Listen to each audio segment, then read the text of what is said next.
دو خاندان 25 کروڑ لاشوں کا فیصلہ کر رہے ہیں، لیکن ڈاکٹر صاحب ہم بالکل لاشیں نہیں ہیں، ہم زندہ سلامت ہیں، ہمارے سروں پہ گدھ منڈلا رہے ہیں تو راستے ہمیشہ کھلے رہتے ہیں، اور خدا نے انسان کو پکنک بنانے کے لیے ڈاکٹر صاحب پیدا نہیں کیا۔ میں اب اس عمر میں 72 سال کی عمر میں ملک چھوڑ کے کہاں جاؤں گا؟ میرے کوہستاں تجھے چھوڑ کے میں جاؤں کہاں؟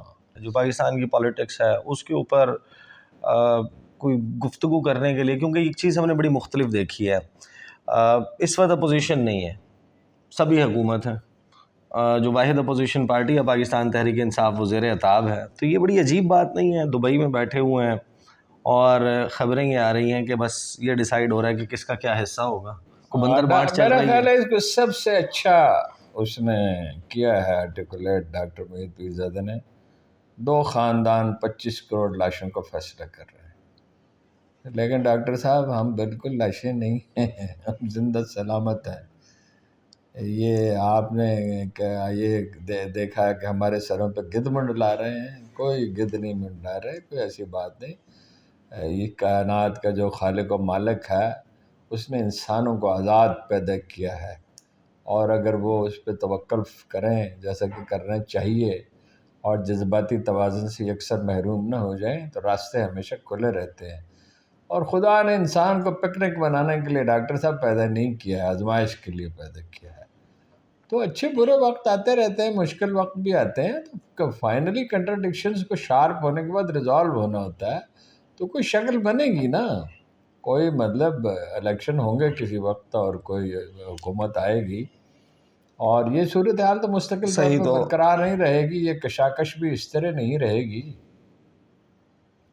تو ہارون صاحب، میں اصل میں اب ظاہر ہے کہ اچھا، ایک ایک کلیئرٹی یہ تو ہمیں آپ کے مل گئی۔ سوال سے پہلے کہ اب آپ پہلے ملک سے باہر جا رہا ہوں، میں نے یہ کہا تھا کہ میں کچھ دن اب چونکہ موقع ملا ہے تو میں اپنا مجھے بلاتے رہتے ہیں لوگ اسکینڈینیویا سے، برطانیہ سے اور امریکہ سے اور کینیڈا سے، اور میں اپنی مجبوریوں کی وجہ سے جا نہیں سکتا۔ اب تو دیکھیے میں نے سوچا کہ بھئی یہ پروگرام تو میں لندن سے بھی کر سکتا ہوں صحیح، اور امریکہ سے بھی کر سکتا ہوں، آپ کو ایک لیپ ٹاپ ہی چاہیے نا، بلکہ شاید موبائل سے بھی کام چل موبائل جائے۔ فون سے بھی آج کل تو سب تبدیل ہو گیا تو نا۔ میں ملک چھوڑ کے بالکل نہیں جا رہا، میں اب اس عمر میں 72 سال کی عمر میں ملک چھوڑ کے کہاں جاؤں گا؟ وہ اس کی ایک نظم کا ترجمہ کیا خوشحال خان خٹک کا، کہ ایک نظم کا ترجمہ کیا علامہ اقبال نے، میرے کوہستاں تجھے چھوڑ کے میں جاؤں کہاں، تیری چٹانوں میں ہے میرے ابوجد کی پتہ نہیں کیا خاک، تو مجھے یہی رہنا ہے۔ میں گیا تو مطلب میرا خواہش یہ ہے، ابھی ایک دوست سے پروگرام بن رہا ہے تو میں ترکی جاؤں گا، اسپین جاؤں گا مسجد قرطبہ دیکھنے کے لیے، اور پرتگال جاؤں گا۔ پرتگال کا میرے لیے آسان ہے ویزا، اس لیے کہ وہ سفیر اتفاق سے میرے جاننے والے ہیں، ملے تو مجھے ایسے ہی تھے اتفاقاً، لیکن بہرحال وہ سے اچھی گپ شپ رہی۔ تو ناروے، سویڈن سے وہاں سے مجھے دعوتیں مل رہی ہیں۔ میں گیا تو جانے کے لیے آؤں گا، اور میں گیا تو میں ویلاگ کرتا رہوں گا، اور میں اسی لہجے میں بات کروں گا جس لہجے میں پاکستان میں کرتا ہوں۔ یہ لہجہ میں نے سوچ سمجھ کے اختیار کرنے کا فیصلہ کیا ہے۔ میں نے اپنے آپ میں الحمدللہ مجبوری کو کبھی طاری ہونے نہیں دیا، کبھی ہوتا تھا کبھی بے بسی کا احساس، میری زندگی میں اب بے بسی کا کوئی احساس نہیں ہے۔ قرآن مجید کہتا ہے عسیٰ ان تکرہوا شیئا وہو خیر لکم وعسیٰ ان تحبوا شیئا وہو شر لکم، تم ایک چیز کو اس سے تمہیں کراہت ہوتی ہے حالانکہ اس میں تمہارے لیے خیر پوشیدہ ہوتا ہے، اور ایک چیز سے تمہیں محبت ہوتی ہے حالانکہ اس میں شر پوشیدہ ہوتا ہے۔ کوئی زمانہ برا نہیں ہوتا، اس پہ حدیث قدسی ہے، اللہ نے فرمایا وقت کو، زمانے کو برا نہ کہو، میں زمانہ ہوں۔ تو تقدیر الہی کے ساتھ راضی رہنا چاہیے، اور جو ہم جس چیز کے مکلف ہیں، جتنی بات کہی جا سکتی ہے اور جیسی کہی جا سکتی ہے اور ہمیشہ کہی جا سکتی ہے، تو وہ کہتے رہیں گے۔ وہ اب مطلب ہم نے تو وہ کہ شاعر نے کیا کہا تھا کہ کروں گا کیا جو محبت میں ہو گیا ناکام، مجھے تو اس کے سوا کوئی کام ہی نہیں آتا۔ تو ہمیں تو یہی ایک کام آتا ہے، یہ کالم لکھ سکتے ہیں یا یہ کر سکتے ہیں، اگرچہ کچھ اور بھی خیر تھوڑا بہت ہنر ہے اس کے سوا بھی، اور وہ آپشن بھی کوئی بند نہیں ہے، لیکن بہرحال اب میرے کوہستاں تجھے چھوڑ کے میں جاؤں کہاں، ہم یہی ہیں اور جائیں گے جب بھی تو چند دن کے لیے جائیں گے، پھر لوٹ آئیں گے، پھر جائیں گے، پھر لوٹ آئیں گے۔ صحیح، تھوڑا سا کوئی دو چار سوالات جو ہے نا وہ موجودہ صورتحال کے حوالے سے اور جو ہماری پولیٹیکل لیڈرشپ ہے، ظاہر ہے کہ ایک بات تو طے ہو گئی ہے گزشتہ کچھ عرصے میں کہ ہماری پولیٹیکل لیڈرشپ کے پاس حل موجود نہیں ہے۔ وہ جو عمارت جس میں یہ منتخب نمائندے بیٹھتے ہیں وہاں سے سلوشن نہیں نکل رہا، سلوشن رائٹ لیفٹ آپ انتظار وہ کرتے ہیں، جہاں پہ کوئی نمائندے سافٹ بیٹھتے ہیں ان کے پاس میرے انگوٹھے جتنی جگہ بھی نہیں ہے۔ جو کہ سافٹ انٹرونشن ہوگی، کوئی ہارڈ انٹرونشن ہوگی۔ لیکن ایک چیز اب تین چار معاملات کے اوپر بات کر لیتے ہیں۔ اب گفتگو چل رہی ہے مسلم لیگ نواز کی طرف سے بہت زیادہ کہ چوتھی مرتبہ وزیر اعظم بنیں گے میاں محمد نواز شریف۔ تو آپ کو کیا لگتا ہے کہ وہ جو 3 ٹرمز میں نہیں کر پائے، ایسا کیا ہے ان کے پاس کہ وہ کہتے ہیں کہ میاں جدوں آئے گا دیکھیے میرے تے پاس لگ پتہ جائے گا؟ میرے پاس اطلاع تو نہیں، خبر تو کوئی نہیں، خبریں تو آپ لوگوں کے پاس ہوتی ہیں، میں تو گھر سے نکلتا ہی نہیں ہوں۔ میرا نہیں خیال نواز شریف وزیر اعظم بن سکتے ہیں۔ نواز شریف وزیر اعظم چاہتے ہیں بنے تو ان کے پاس پورے اختیارات ہوں۔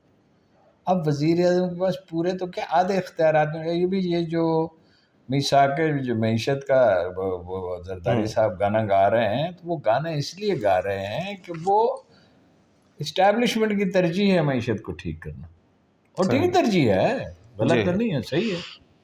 آپ اسٹیبلشمنٹ کی ہر بات کو تو ہم غلط نہیں کہہ سکتے۔ کہ معیشت کی جو ہے، معیشت کیا ہوتی ہے؟ معیشت ہمیشہ ماڈرن ہوتی ہے، اخلاقی اصول ہمیشہ قدیم ہوتے ہیں۔ اچھا، وہ ماڈرن معیشت کی طرف تو کبھی ہماری سیاسی پارٹیاں گئی ہی نہیں۔ وہ ٹائم بھی کہتا ہے بر صغیر کی المناک قدامت پسندی۔ ماڈرن معیشت وہ جو صرف فوج میں ہے جدید، صرف ایک انسٹیٹیوشن جدید ہے، وہ ہے فوج، جس نے 12-15 سال پہلے کاغذ کا استعمال بند کر دیا تھا۔ جدید معیشت کیا ہے؟